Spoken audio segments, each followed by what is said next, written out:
12월 22일 하나님의 말씀을 함께 묵상하겠습니다. 오늘은 베드로후서 1장 12절에서 21절의 말씀으로 함께합니다.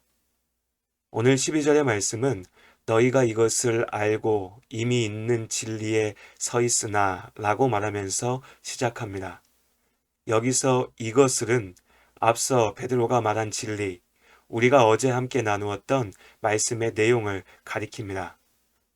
예수 그리스도의 복음을 믿는 우리는 구원을 받아서 영원한 생명을 얻었습니다. 이제 구원받은 우리는 하나님의 거룩한 성품을 따라 행하며 살아야 합니다. 베드로는 전혀 새로운 사실에 대해서 말하고 있는 것이 아닙니다. 초대교회의 성도들은 이미 이 진리를 알고 있습니다. 우리도 마찬가지죠. 그러나 자주 잊어버립니다. 내가 누구인지, 내가 어떻게 살아야 하는지 잊어버리지요. 초대교회 성도들 역시도 마찬가지였습니다. 그렇기에 베드로는 이 복음의 진리를 항상 생각나게 하기 위해서 말씀을 전합니다.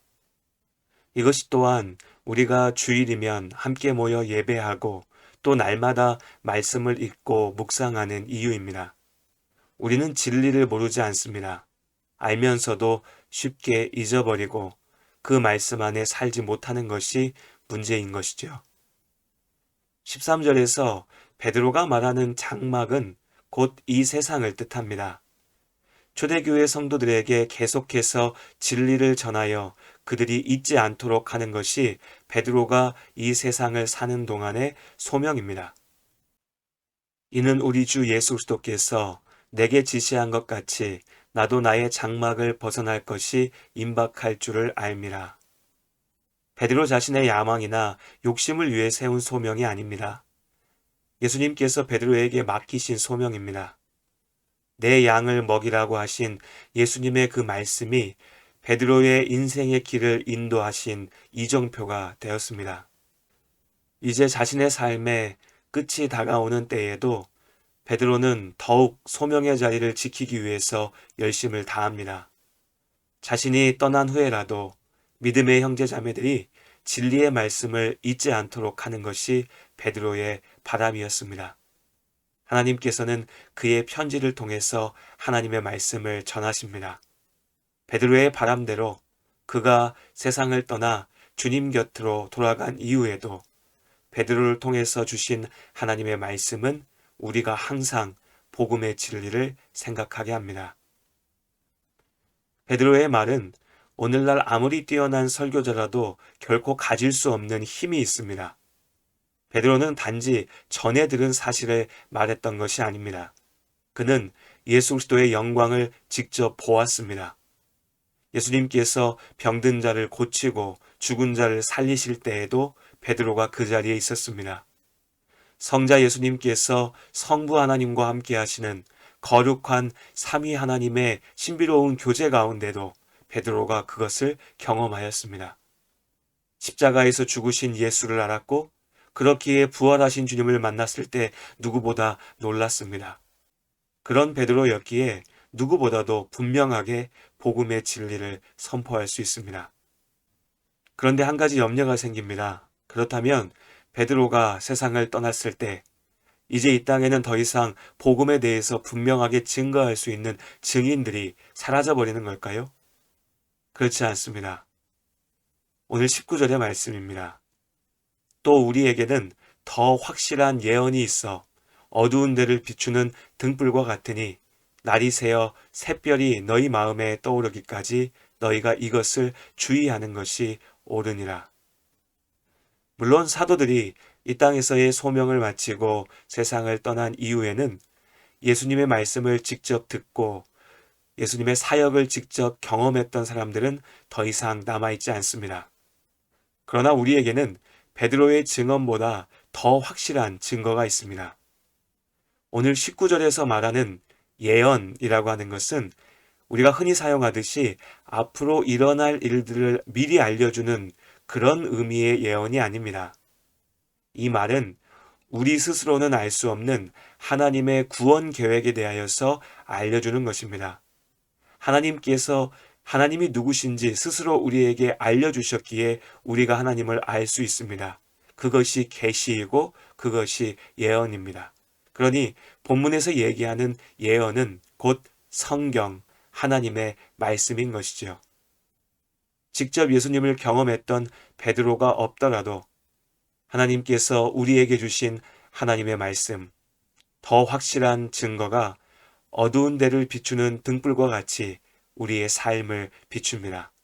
그렇게 우리는 말씀에 의지하여서 구원받은 자의 삶을 살아가는 것이지요. 그런데 가끔 성경을 읽다 보면 잘 이해가 되지 않을 때가 있습니다. 우리의 이해가 부족할 수도 있고 또 성경이 정확히 말씀하지 않는 부분들도 있습니다. 교만에서 잡힌 사람들은 온갖 지식을 동원하여서 성경의 모든 구절들을 풀어내려고 합니다. 스스로 모든 것을 다 안다는 교만에 빠져서 말씀을 왜곡하거나 또 하나님이 없다고 부인하죠. 또 다른 사람들은 사람들의 귀를 솔깃하게 하는 내용들을 풀어내면서 이것이야말로 진리라고 말합니다. 이단 사이비가 되어서 멸망에 빠지는 길이죠. 베드로는 성경 말씀의 소중함을 말하면서 또한 이러한 잘못들에 대해서 분명하게 경고하고 있습니다. 성령의 감동으로 주신 성경의 말씀들은 또한 성령의 은혜 아래 우리의 삶을 비춥니다. 복음의 진리를 기억하며 말씀을 읽고 묵상할 때 하나님께서 말씀의 은혜를 풍성하게 누리게 하십니다. 다만 등불은 모든 것을 비출 수는 없습니다. 성경은 모든 것을 말하지는 않습니다. 말씀으로 다 이해할 수 없는 하나님의 신비가 있습니다. 설령 모든 것을 말씀하셔도 우리가 다 이해할 수도 없습니다. 그렇기에 하나님께서는 우리가 구원받기에 필요한 만큼 구원받은 우리가 이 땅을 살기에 부족하지 않도록 완전하게 말씀으로 알려주셨습니다. 샛별이 떠오르고 새로운 날의 빛이 비추어올 때 곧 예수님께서 우리 가운데 다시 오시고 우리가 하나님의 나라 가운데 있을 때 비로소 우리는 하나님이 어떤 분이신지, 세상은 어떤 것인지, 우리를 향한 하나님의 계획이 무엇인지 조금의 의문도 없이 다 알 수 있을 것입니다. 어쩌면 예수님을 만나서 여쭤볼 질문의 목록들을 미리 만들어 놓는 것도 좋을 것 같습니다. 영광과 기쁨의 그날까지 우리는 하나님께서 우리 앞에 두신 밝은 등불, 말씀을 의지하면서 나아갑니다. 이 말씀이면 충분하니까요. 하나님의 말씀을 묵상하며 성령의 인도하심을 쫓아 나아가는 오늘 하루도 하나님께서 우리 모든 성도님들의 곁에 함께 하심을 잊지 마시기를 바랍니다. 주의 말씀 앞에서 당신은 참된 예배자 그토록 찾으시던 하나님의 기쁨 이 세상을 향한 거룩한 생명빛 되어 이 세상을 위한 구원의 소망 되어 영원한 하나님의 나라 함께 세워가리 주의 부르심 따라 당신의 삶을 세상은 당신 안에서 주의 영광을 보게 될 것입니다. 영광 보리라 이 세상을 이긴 주님의 군사들 또한 이 세상을 섬길 주님의 손과 발 되어 영원한 하나님의 나라 함께 세워 자신을 향하여서 이 세상을 이긴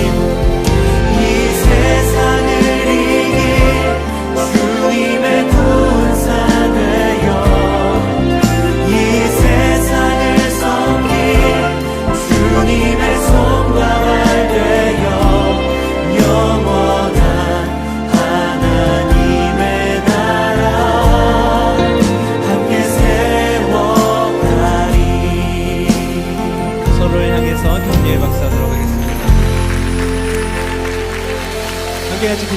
감사합니다. 지금은 우리를 제자로 부르신 예수 그리스도의 은혜와 우리를 이 땅 가운데 창조하시고 모든 만물의 근원 되신 하나님의 사랑과 여전히 우리를 홀로 놔두지 않고 우리를 이끄시는 성령의 친밀함과 그 사귐이 이곳에 있는 모든 자들과 영원토록 함께 하시기를 간절히 축복합니다.